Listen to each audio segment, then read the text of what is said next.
So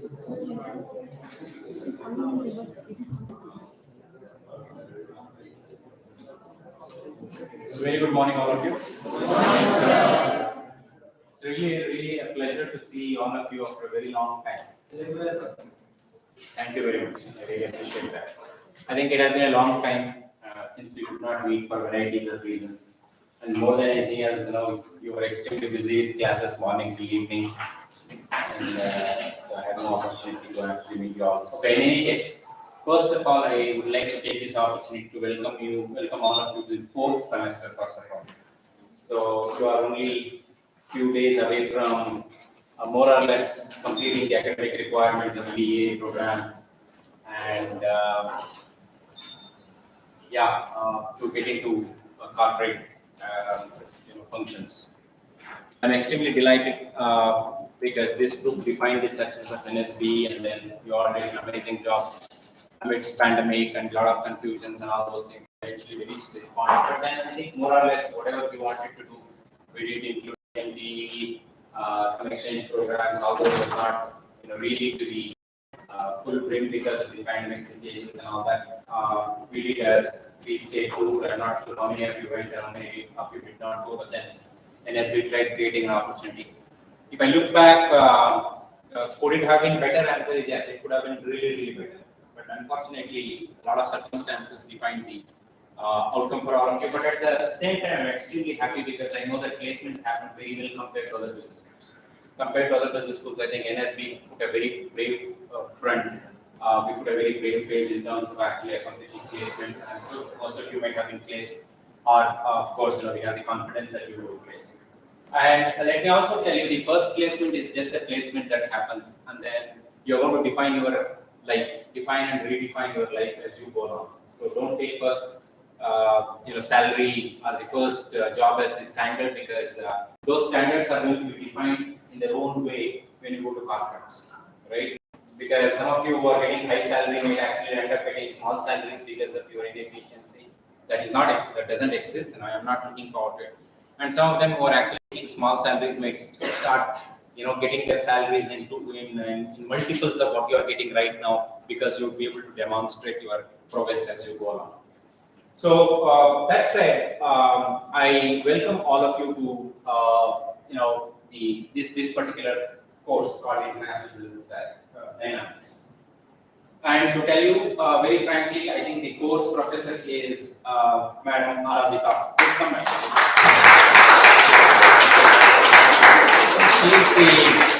She is the person who is going to actually take you deep into international business dynamics.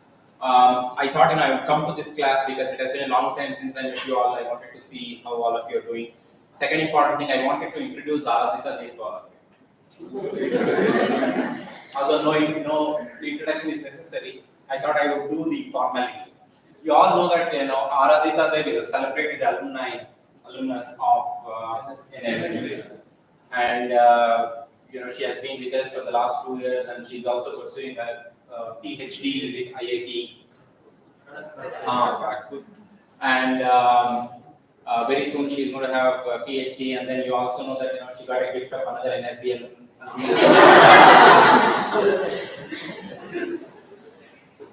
You all know that now. Yeah, she got another gift, and that jewel is also actually is with NSB. I think you all know about it extremely well. And so she one of the reasons why we thought Aradhika should be handling all of you is one, of course, she has undergone very good courses in international business, including the international business course in IIT Kharagpur. So I'm sure she is going to do a great job in the classes.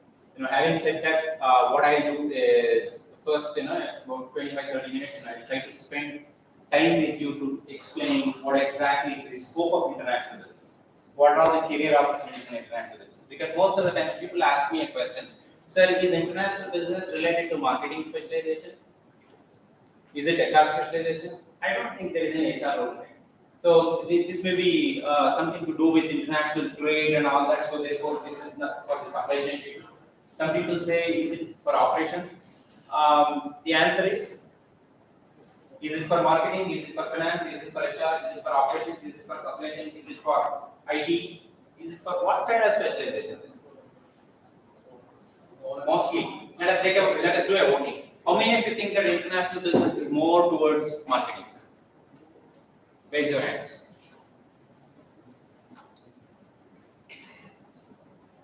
If Madan Kumar or Syed Ahmad were to sit here, they say, yes, sir.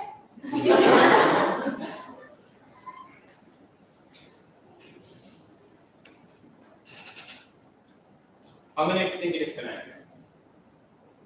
Raise no. Don't want to take risk. Oh, very good. Okay. At least we see one hand going up for finance. Marketing zero. No one thinks it is something lean towards marketing. Yeah. Link is there. So it's not like completely marketing. Completely marketing. So what is it completely? So international business is over. We can go around. International business is everything. Okay. Right. So now to put it in perspective, let me tell you how actually I give sort of basic understanding about this specialization. In a way that am I seen on the video? Just check. So there you can be seen if you come in different, it is not visible. It is not visible, no? Okay, keep me alert. Maybe I should put few tapes. Maybe I should put a few tapes to define the stage. And I cannot use the entire stage. Okay, right. So now, now if you ask me what is the scope of international business, and how do we see, I actually, to me, it took some time for me to realize, where exactly this international business is positioned. And in this course, there's another fancy word called dynamics. I was actually thinking, how different is international business from international business dynamics. In fact, international business itself is dynamics. And I did not really understand what is the dynamics of international business. But in any case, I think they wanted to make this subject look very fancy or something like that. So now we have international business dynamics. That's fantastic. But then let me tell you one important thing. Management as a subject itself is very dynamic. Everything keeps changing. Let us say labor laws are being replaced by labor codes, right? And then VATCON, GST came. And then let us say, for example, we used to talk about globalization. And because of the war scenarios, now we started Atmanirbhar Bharat, self-reliant India. That means to say globalization, the very concept of globalization seems to be crumbling down. UK did a Brexit. They exited. Britain exited. European Union. They came out of the European Union. Brexit it is called. I think all of you know about it, right? Brexit. So that means to say Britain actually wanted to come out of Brexit. So that means to say it's breaking away from what we call the conglomeration on the unions or the associations or the confederation of the countries. Okay, yes sir? Yeah, exit of the Britain is called Brexit. Where did they exit from? They actually exited from European Union.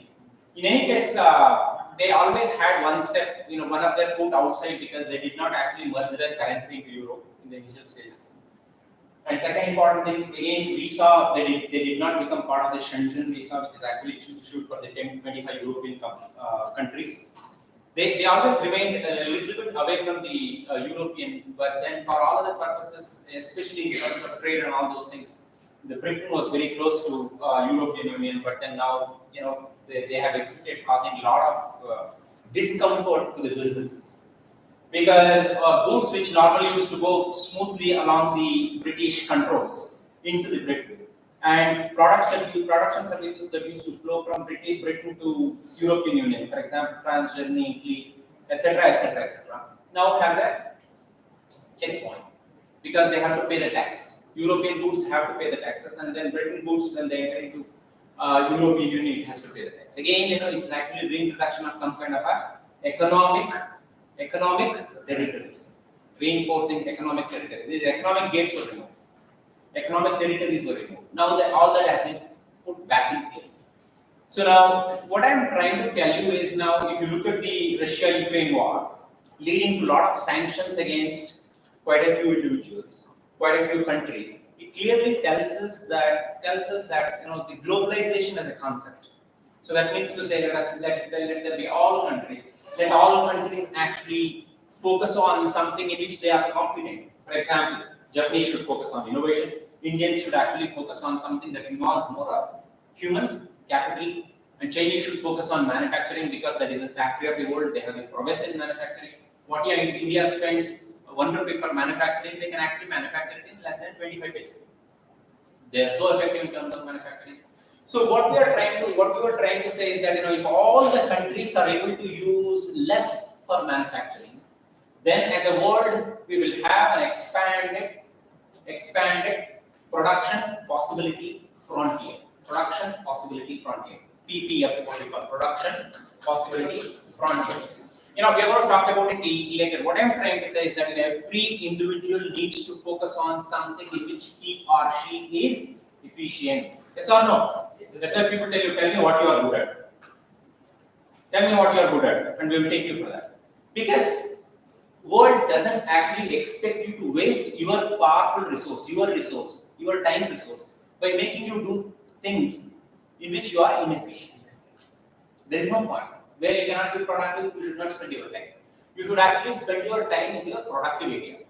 The point is, if all the individuals in a country focus their time and effort on something in which they have efficiency, right? If all countries focus on something in which they can do extremely well or efficiently, then as a world we will actually be moving towards a zone of higher productivity. So why we need higher productivity? Higher productivity essentially using minimum resources, that is called as efficiency. Using minimum resources, then we will be able to produce more goods and services. When we produce more goods and services, the same thing can be distributed across the globe in order to make more number of people happy. And that is the whole reason why we all exist. All economic theories eventually they focus on happiness. All economic theories, all theories eventually focus on happiness. And before that, there were many indexes. We used to talk about GDP, we used to talk about GNP, we used to talk about, let's say, for example, the latest thing that came into picture was HDI, Human Development Index, because they said that the more development that happens as far as humans are concerned, people are going to be happier. But then eventually, there was someone who said, no, this cannot be right. There is a reason why there is a country called Bhutan. You all know about it, right? Bhutan, which is very next to India. Very next to India and Nepal. And they consider India as big brother.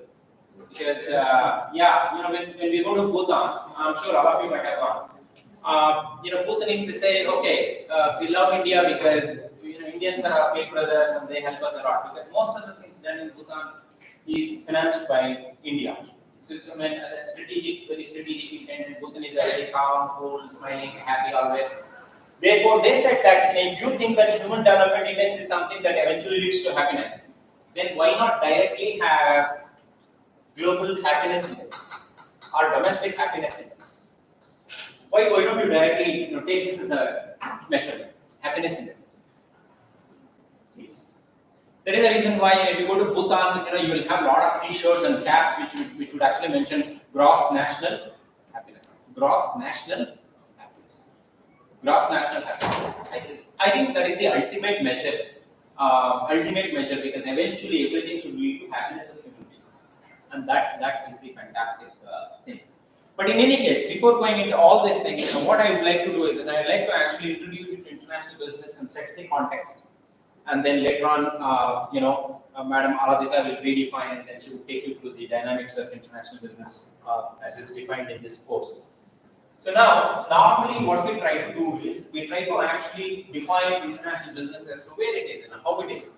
If you are taking a human body, let us say, for instance,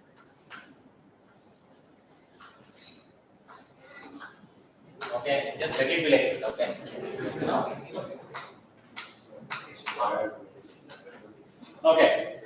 Okay, you want happy face? No problem. Yes, you want? Spikes.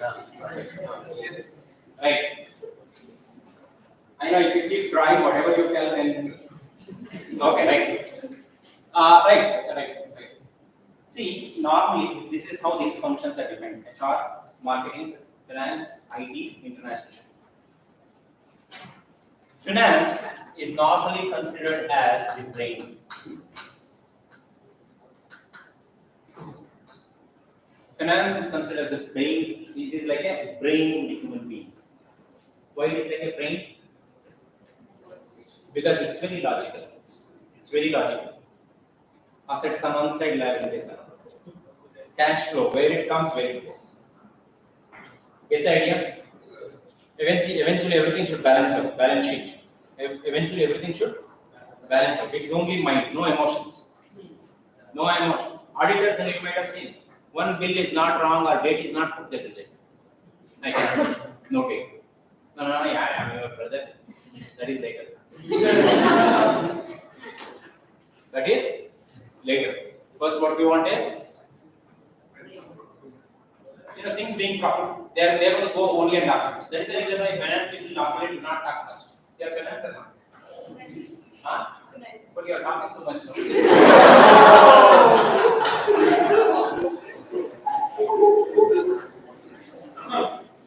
No, I have no problem talking. No. I have no problem talking. But then, since you are only talking, then I'm getting jealous. Okay. Anyway, no. Feel free. Okay, thank you. Now, so that's the reason why if you look at the typical finance people, they will have the thick glasses and and then they think too much, and then you will see a lot of bald this thing, and then they walk slowly because even when they are walking, they are thinking. They are thinking. Very kind of thinking people, analytical, rational, no emotions, and more or less to the point. In balance sheet, you cannot say, hey, since I'm very happy, I'm giving more profit. No, that's it. Number is the number. Even they'll mention it. Whatever, how many paisas, naya paisa, 7 to 7, 1, and all those things. Although we don't have that in book. But in any case, what I'm trying to say is that finance. It is considered as a brain in the human system. Then tell me, what is marketing? Marketing is art.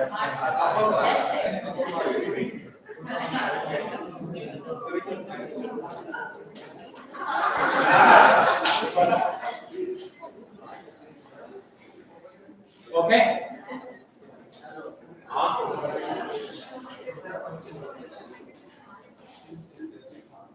Okay, now marketing is like a art.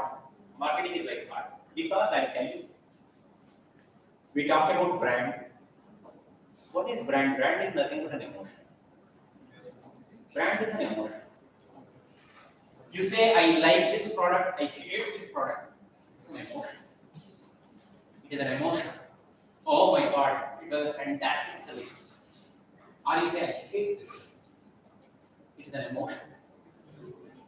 Get the idea?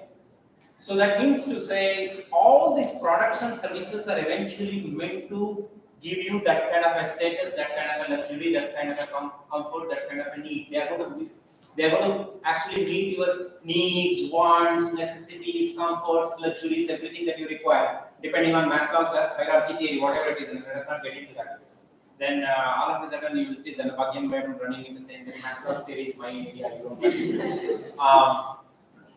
So whatever it is, it actually helps you meet those needs. Why those needs, wants, comforts, luxuries, everything must be met? Why? That must be, it has to be met. That is the sole objective of marketing. It is because to make you happy. So happiness is an emotion or no?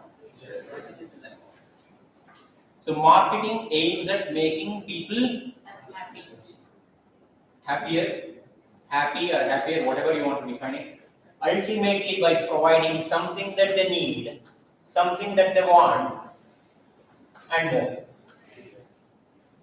Need, I think you all know about it. Want also you know about it. I'm not going to actually say it again. You need food.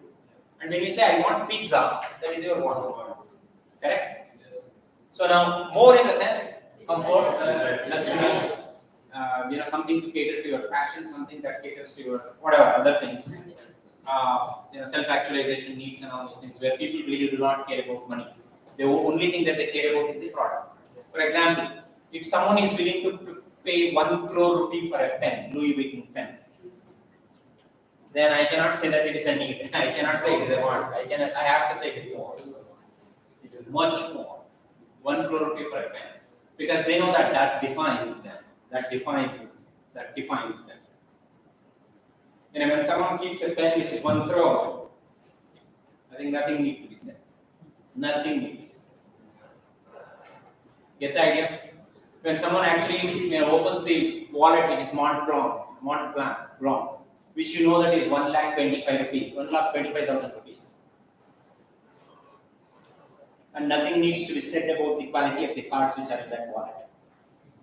If you fake it, that is a different story. In Bangkok, if you are buying that Mont Blanc wallet at only 1,000 rupees and keep some fake cards inside, then it's a different story. Then it is not Mont Blanc. So what I'm saying is the real person who actually keeps a wallet worth 1,25,000 rupees and then brings it out, if that were to be a genuine Mont Blanc, you know what it means. When someone wears, what is that, Hublot? Low. There are different ways in which we pronounce. Some people call it Hublot, some people Hublot, whatever it is. It depends on in which country you are living. It's okay, no problem. 1 crore rupee. A watch, 1 crore rupee. Then you cannot wear blazers and all those things, which will hide the watch. Or you need to have a loose chain so that watch comes out every time. And then if people are not noticing, then you have to do like this. Right? Maybe the same thing goes with Rolex or whatever it is. Rado, all those things. Okay, we'll not get into that particular space. But eventually, what I'm trying to say is that marketing is like a heart of human being. And then tell me, what is HR? Other parts.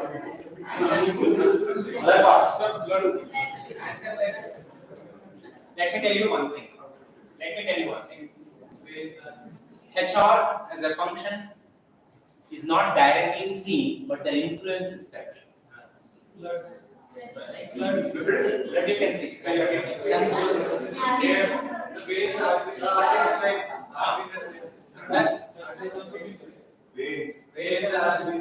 Veins, many people you can see the blood. See, I tell you one thing. There is the spirit of human resources that is always there. You cannot go independent of yourself. You cannot work independent of yourself. You cannot think independent of yourself. You cannot feel independent of yourself. So that means to say, brain is there, of course we can see, heart is there, we can see, but then you yourself, in your full entirety, you cannot be seen, in fact. You cannot, but can only be felt. So what I am trying to say is that, HR is all about feeling, which is felt but not seen. Therefore, human resources is called as soul of the body. It is soul of the body.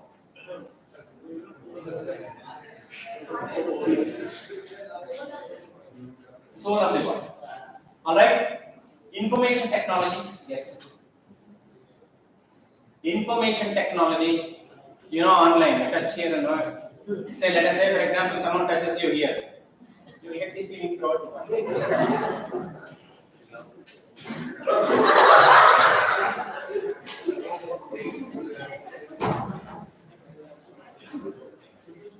Yes or no?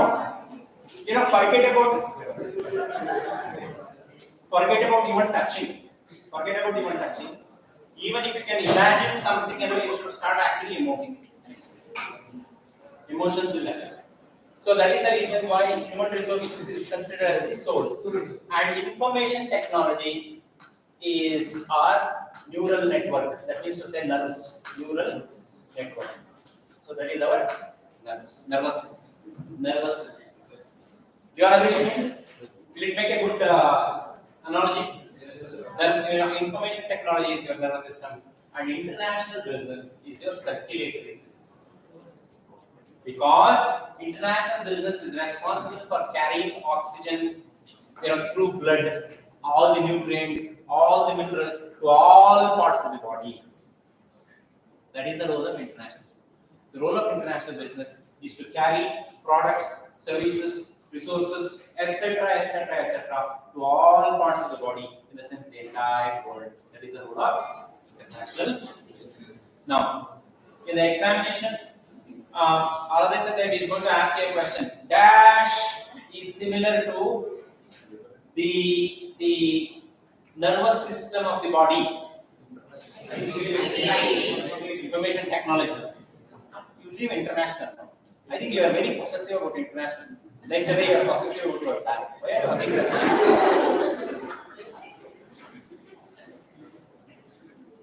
Is there anything great gift that you got? And then it is so very close to your heart. There must be a lot of money there. Okay, right. Well, now, so therefore, you know what is brain? Finance, heart, soul, circulatory system, nervous system. Really, this is how world functions. I'm telling you. This is not any mean analogy that I have given you. This really helps you understand the context in which you are going to actually deal with international business. So very potent, so very effective. And then I'd like to tell you one more important thing about international business, then I'll make way for Paramita. So now, see, people normally ask me, Mr. Sridhar, tell me what is the difference between domestic business and international business? What is the difference between domestic business and international business? Let us say, for example, this is domestic or a national business, whatever you want to call it. Okay, how it is different, international business, how it is different from the domestic business. This question I am telling you is going to be there in the examination. Now I am not actually giving you examination focus, but what I am saying is, this is simple, very straightforward, no complexity, yet this is important. What I would like to tell you is, it is actually nothing but the domestic business concepts applied to different countries. Applied to different countries.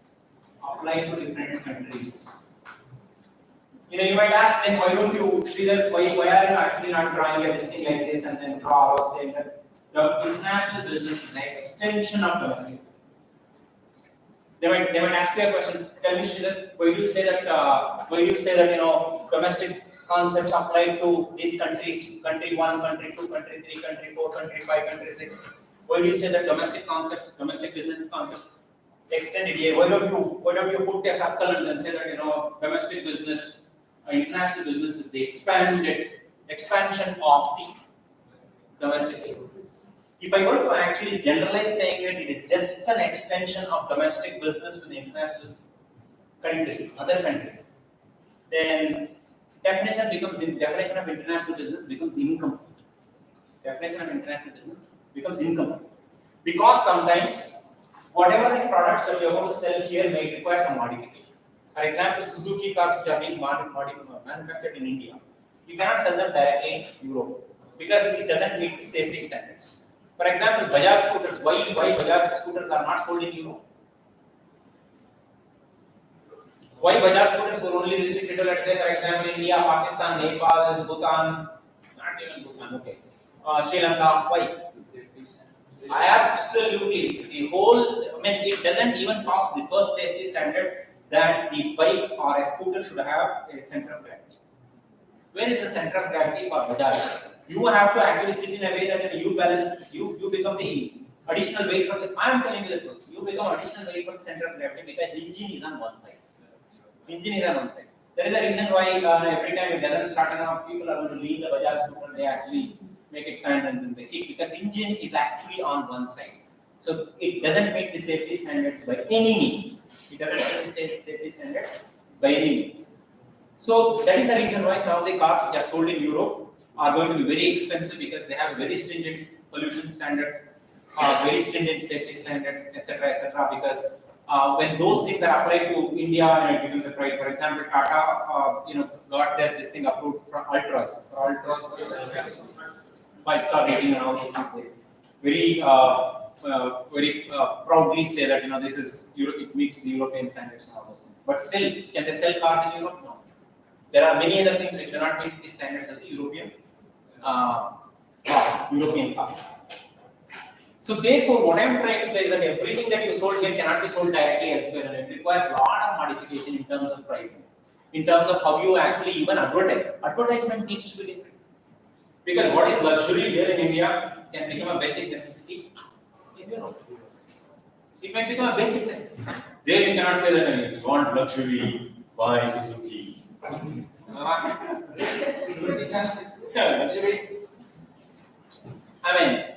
No, I'm not decrying Suzuki. What I'm saying is I'm actually talking about international positioning of those cars.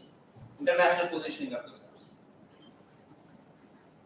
For example, what we see here as a luxury may not be luxury for them. Maybe it's just another product, or maybe a product for poor people. It might happen that way. So eventually, therefore, it requires a lot of modifications, and again, the rules and regulations in each of these countries are different. The way you need to pack the product itself will be very different. For example, let us say we are manufacturing simply the pens. Let us say in India, it might say that you pack 10 pens in one this thing, and then this one in put 10 of this in one other cartoon or something like that. There will be defined packing standards. But then those packing standards will be different elsewhere. You may have to use different material itself. Let us say Indian government may allow you to use the polythene. France, for example, will not allow you to use polythene as a packing material. You may have to use the cardboard. So what will happen? Somewhere in the port, you have to rip apart all the polythene packages and then put it in the cartons and send it to France in a way that they can recycle the whole thing. So now everything would change. Sometimes the product mix requires modification, sometimes advertisement requires modification, sometimes pricing requires modification, positioning requires modification, packing requires modification, the way it is actually transported requires modification. Lot of changes will have to be done in that process. Therefore, I'm not simply saying domestic business is simply an expansion of the concepts of domestic business into international business, because it requires an additional this thing. But then for all practical purposes, you can assume that the concepts that are applied are same but in a modified format. Same concepts, but in modified format, in a modified variety. For example, marketing is the same, finance is the same, HR is the same, information technology more or less is the same, whatever it is. But then, is it the same? No. Maybe most of the times with some amount of modification. Let us say 4 pieces of marketing, or maybe when it comes to service, we talked about 7 pieces of marketing. Now we have almost like 15 pieces of marketing. 15 pieces of marketing. Maybe by the time your children come for marketing class again, there is going to be 101 pieces of marketing. Definitely. Now we are up to 15 or 18, something like that. Now what I am trying to tell you is that okay, see, you may have to change the product modification. You may have to change the price, you may have to change the way you distribute, you may have to change the way you promote the particular product. Get the idea? So, but then the same concept of marketing applied with some amount of modification. So therefore, all concepts of marketing, all concepts of finance, all concepts of human resources, all concepts of international technology, information technology is required in order to accomplish. So therefore, I am telling you, including strategy, whatever you have learned in the domestic concept, whatever the information that you have in the domestic concept, all these things are again recollected in the international dimension, recollected in the extended, expanded international dimension. And therefore, international business is the boss of all the topics. Because, why is it the 4th semester? It is in the 4th semester because in order to understand international business properly, you need to understand economics. You must have a good understanding of marketing research. You need to have good understanding of marketing, finance, HR, operations, supply chain management, even strategy. All those things are required. Now, all those things actually are understood in the domestic business dimension. Now it gets actually expanded like a flower. It is like adding one more layer of petal. It is actually like adding one more bigger field, vast field, which actually allows you to actually expand your horizon of marketing, HR, information technology, etc. Applied. Get the idea? It is extremely interesting topic. The professor who actually teaches international business must be extremely vigilant professor who literally understands all aspects of the business. One should have a comprehensive understanding of marketing, finance, HR, the aspects of globalization, international trade, and then ongoing changes in the economic environment, international economics, economic theories. All those things are required in order to be a proficient faculty in international business. Therefore, international business faculties are really, I'm telling you, they are very special. Because if you ask me a question from the marketing perspective, I cannot say I don't know. If you ask me a question from the human resource perspective, how are you going to handle people from two different cultures, I cannot say no. If finance people ask, what is the importance of finance, you cannot say no. I cannot say no. If they ask, okay, from strategy perspective, tell me what are the international strategies, what strategies work in what countries, and I cannot say no. I will have to tell you everything, and therefore our horizon has to be much larger compared to faculty who teach regular topics. Now, what I'll do is I'll take another 5 minutes to give you applications of marketing, human resources, and finance in the area of business, international business, and then I'll make an exit. Is that okay? Can I take another 5 minutes? Yes. Are we all together? Yes. Are we all together? Yes. Take 5 minutes. Finance. As long as you source money, I'll start from the sourcing of money. Let us go to money management here. As long as you are sourcing money from international market, your cost of money may be very high. Cost of capital may be very high. What is the cost of capital of Indian banks? Cost of capital in the Indian banks. Let us say, what is the business loan rate I'm asking? About 8 to 12%? Yeah, around 8 to 12% depending on what kind of business you are into, how stable you are. 8 to 12%. You know the interest rate of capital, let us say for example in United States. United States maximum is 1 to 2%. If you have the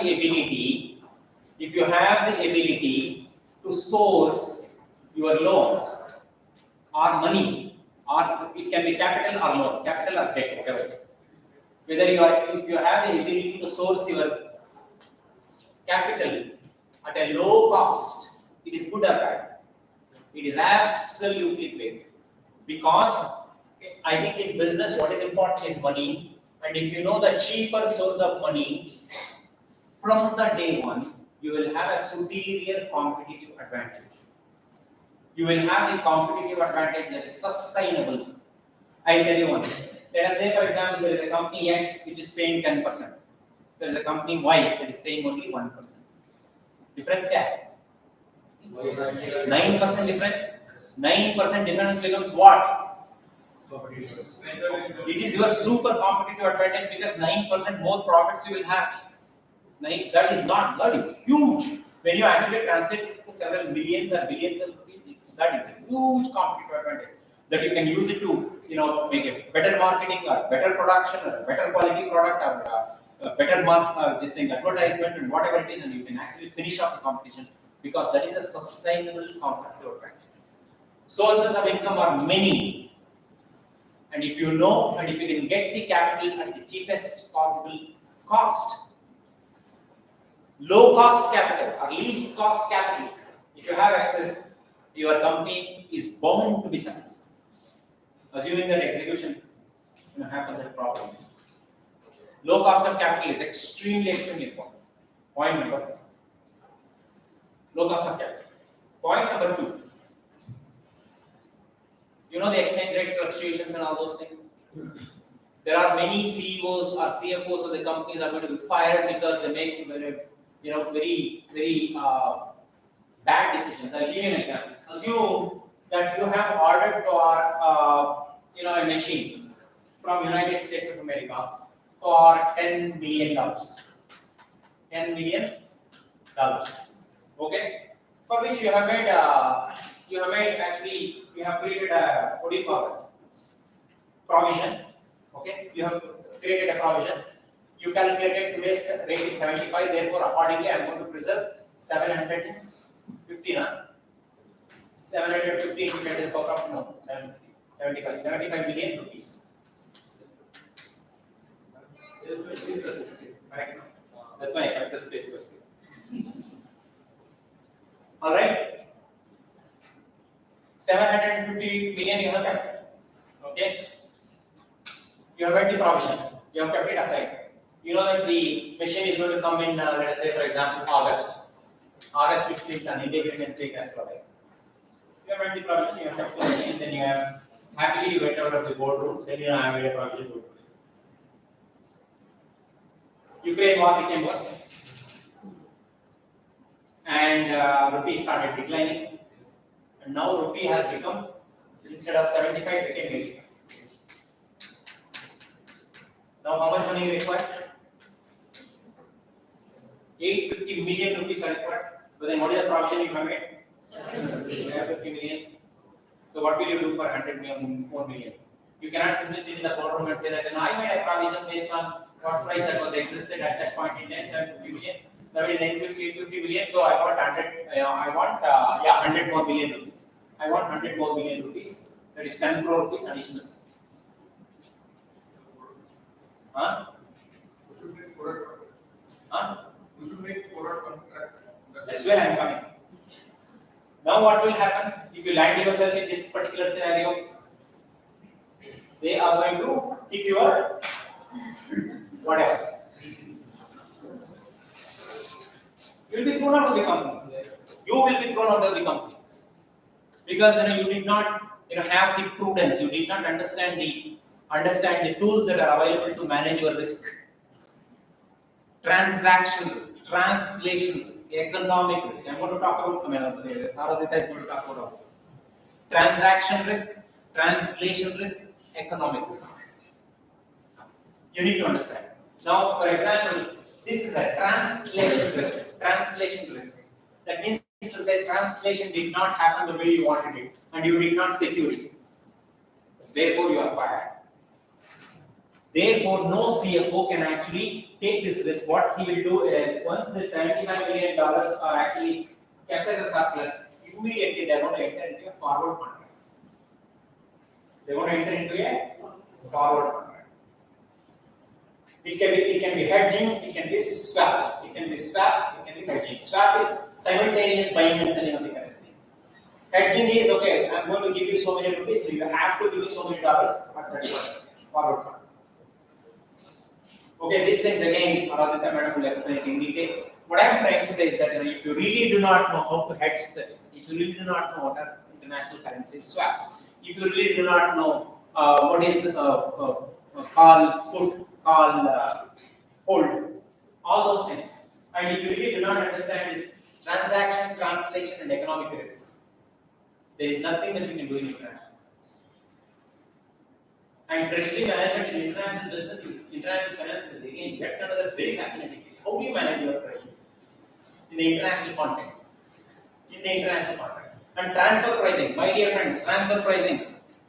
Very, very intelligent CFOs save millions of dollars for the companies. I'll give you a small example. What is the corporate tax rate in India? 30%. What is the corporate tax rate in, let us say, for example, Maldives? Let us say 15%. What they will do is, let us say we are talking about Microsoft, which has an office in India, which also has an office in Maldives. Microsoft. Okay? Let us say, for example, if you book the profits here, what will happen? You have to pay 30%. If you book profits in Mauritius, what will happen? 15% is a good amount of money or less money? It's a huge amount of money. So therefore, CFOs should actually know, is there any methodology by which they can book more profits in Mauritius rather than booking it in India? Therefore, they do transfer pricing. What they do is, let us say, for example, you have come out with a software product. They say that the cost of software product is this much, and Mauritian company is actually buying at 10% higher. So that means to say you're booking only 10% of the profits here. The product is transferred to Mauritian company.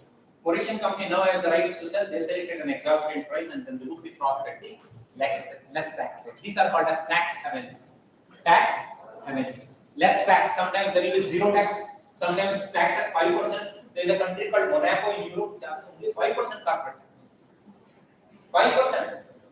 And there are countries which there is no tax at all. Zero tax countries. That is the reason why recently there was a huge cry and all G7 nations, G20 nations they met, and then they decided saying that no country should charge less than 15%. Otherwise, it is going to be devastating effect on the global economy as a whole. Some country charging 30%, another country charging 0% or 1% or 5%. It is going to actually, all countries will go in for a toss. They said, therefore, they decided on actually having minimum 15% as the tax rate.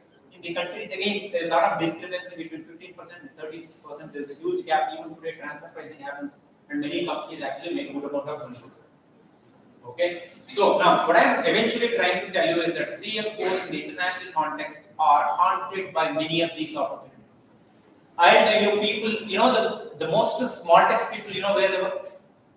Smartest people are the earth's actually work in World Trade Center in New York, where foreign exchange markets operate. I think the biggest foreign exchange market is New York, followed by London, followed by I think Singapore.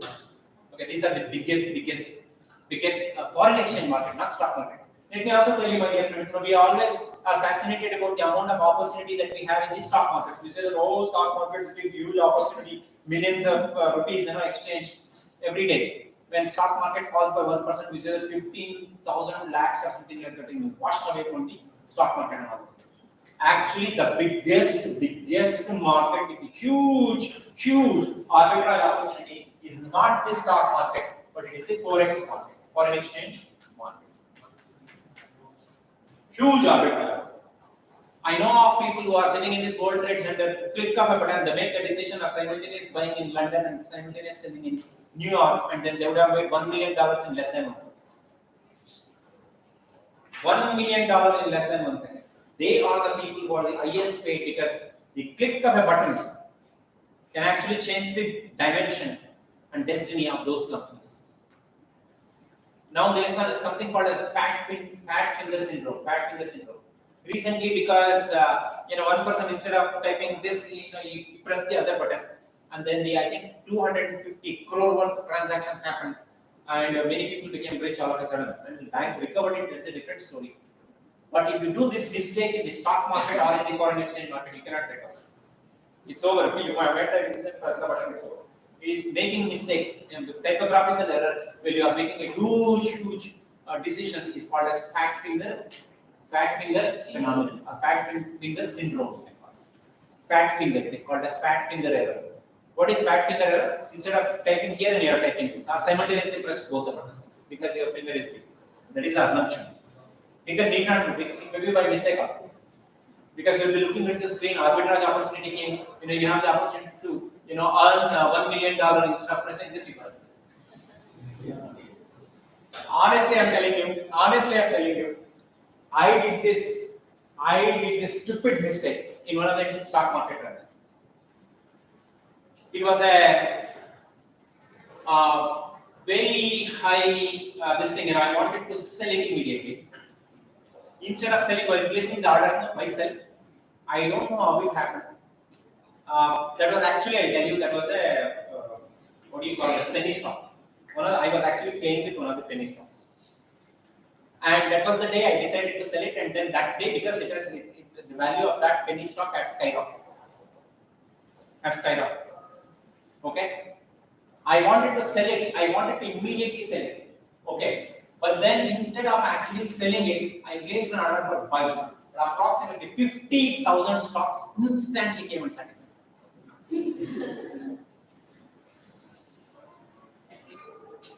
Instantly came and started. I'm just looking. I thought it would be zero because all stocks gone. I wanted to sell it, but then reverse. I'm telling you, next 2 minutes. Next 2 minutes.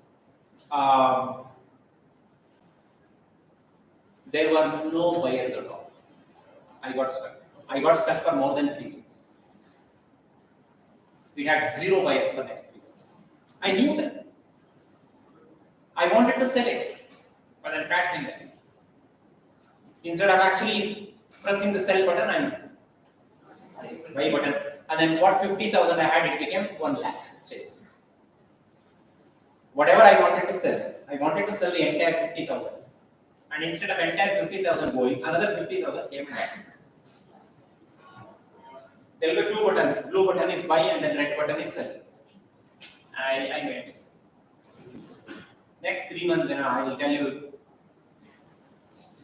I was cursing myself for having made that one mistake, which actually led to huge losses. So what I'm eventually trying to tell you is, these things may happen. That is the reason why those people are paid so much in order to actually press the right kind of buttons at the right time, in the right markets, in order to earn millions of dollars.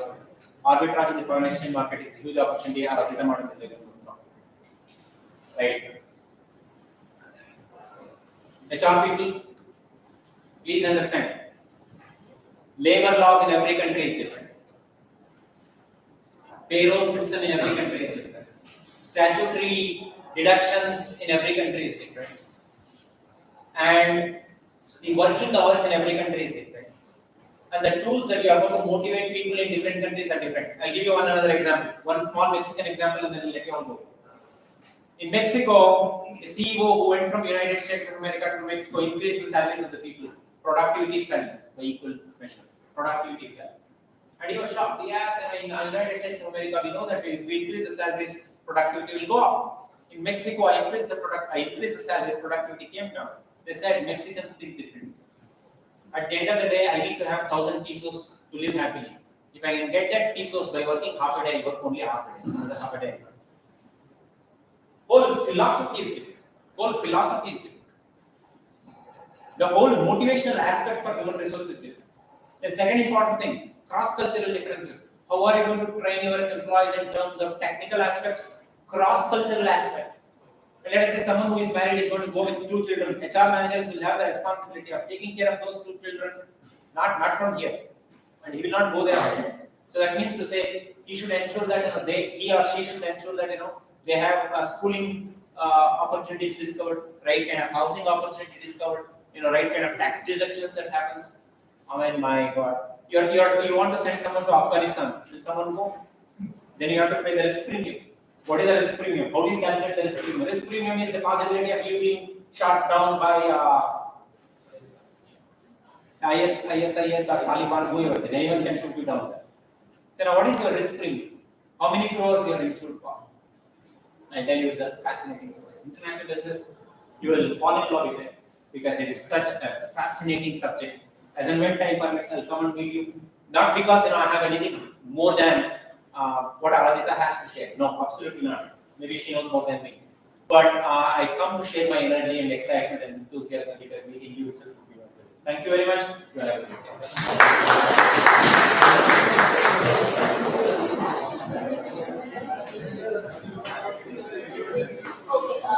No, I'll not take class now.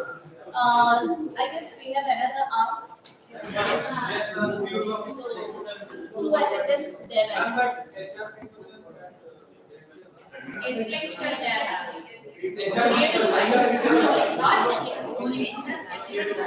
Then HR people.